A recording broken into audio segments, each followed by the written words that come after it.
The Hitch-Hiker's Guide to the Galaxy by Douglas Adams. Chapter 13. Marvin trudged on down the corridor, still mourning. And then, of course, I've got this terrible pain in all the diodes down my left-hand side. No, said Arthur grimly as he walked along beside him. Really? Oh, yes, said Marvin. I mean, I've asked for them to be replaced, but no one ever listens. I can imagine.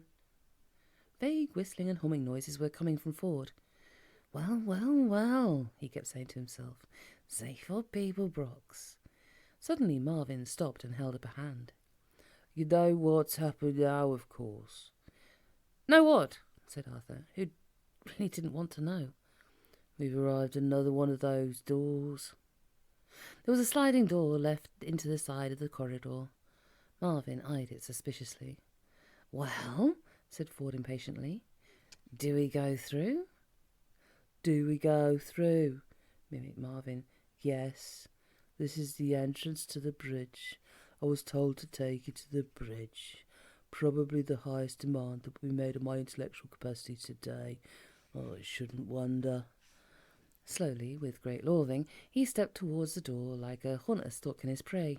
Suddenly it slid open. Thank you, it said, for making a simple door very happy. Deep in Marvin's thorax, gears ground. Funny, he intoned funereally. How just when you think life can't possibly get any worse, it suddenly does. He heaved himself through the door and left Ford and Arthur staring at each other and shrugging their shoulders.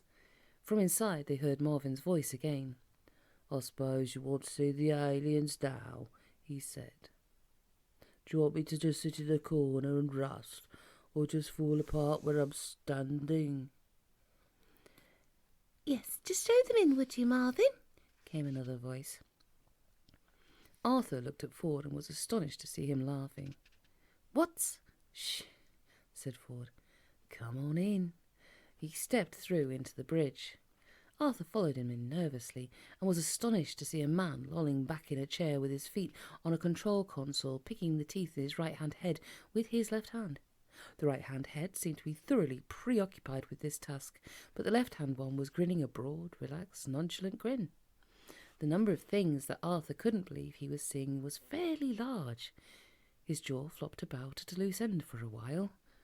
The peculiar man waved a lazy wave at Ford and, with an appalling affectation of nonchalance, said, Ford, hi, how are you? Glad you could drop in. Ford was not going to be outcooled. Zaphod, he drawled. Great to see you. You're looking, well, the extra arm suits you. Nice ship you've stolen. Arthur goggled at him. You mean you know this guy? He said, waving a wild finger at Zaphod. Know him? Exclaimed Ford. He paused and decided to do the introductions the other way round. Zaphod, this is a friend of mine, Arthur Dent, he said. I saved him when his planet blew up. Oh, sure, said Zaphod. Hi, Arthur. Glad you could make it. His right-hand head looked around casually, said hi, and went back to having its teeth picked. Ford carried on. And Arthur, he said, this is my semi-cousin, Zaphod We've met, said Arthur sharply. When you're cruising down the road in the fast lane and you lazily sail past a few hard-driving cars and are feeling pretty pleased with yourself and then accidentally change down from fourth to first instead of third, thus making your engine leap out of your bonnet in a rather ugly mess, it tends to throw you off and throw you off a stride in as much the same way as this remark threw Ford Prefect off his. What? He said. I said we've met. Zaphod gave an awkward start of surprise and jabbed a gum sharply. Hey, have we? Hey, Ford rounded on Arthur with an angry flash in his eyes. Now he felt he was back on home ground. He suddenly began to resent having lumbered himself with this ignorant primitive who knew as much about the affairs of the galaxy as an Ilford-based gnat knew about life in Peking. What do you mean you've met? He demanded. This is Zaphod Beeblebrox from Betelgeuse 5, you know. Not bloody Martin Smith from Croydon. I don't care, said Arthur coldly. We've met, haven't we, Zaphod Beeblebrox? Or should I say, Phil? What? Shouted Ford. You'll have to remind me, said Zaphod. I've a terrible memory for species. It was at a party, pursued Arthur. Well, I doubt that. Cool it, will you, Arthur? Demanded Ford. Arthur would not be deterred. A party 6 months ago on Earth, England. Zaphod shook his head with a tight-lipped smile. London, insisted Arthur. Islington. Oh, said Zaphod with a guilty start. That party. This wasn't fair on Ford at all. He looked backwards and forwards between Arthur and Zaphod. What? He said to Zaphod. You don't mean to say you've been on that miserable little planet as well, do you? No, of course not, said Zaphod breezily. Well, I may have just dropped in briefly, you know, on my way somewhere. But I was stuck there for 15 years. Well, I didn't know that, did I? But what were you doing there? Looking about, you know. He gate-crashed a party, said Arthur, trembling with anger. A fancy dress party. It would have to be, wouldn't it? Said Ford. At this party, persisted Arthur, was a girl.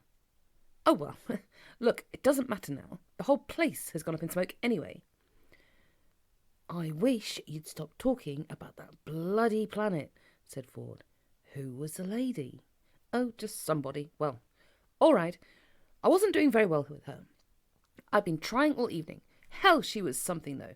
Beautiful, charming, devastatingly intelligent.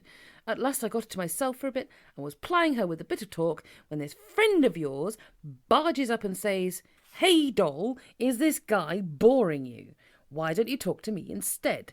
I'm from a different planet. I never saw her again. Zaphod? Exclaimed Ford.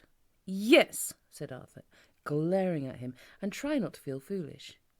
He only had the 2 arms and the 1 head, and he called himself Phil, but you must admit he did turn out to be from another planet, said Trillian, wandering into sight at the other end of the bridge. She gave Arthur a pleasant smile, which settled on him like a ton of bricks, and then turned her attention to the ship's controls again. There was a silence for a few seconds, and then out of the scrambled mess of Arthur's brain crawled some words. Tricia Macmillan, he said. What are you doing here? Same as you, she said. I hitched a lift. After all, with a degree in maths and another in astrophysics, what else was there to do? It was either that or the dog queue again on Monday. Infinity -1, chattered the computer. Improbability sum now complete. Zaphod looked about him.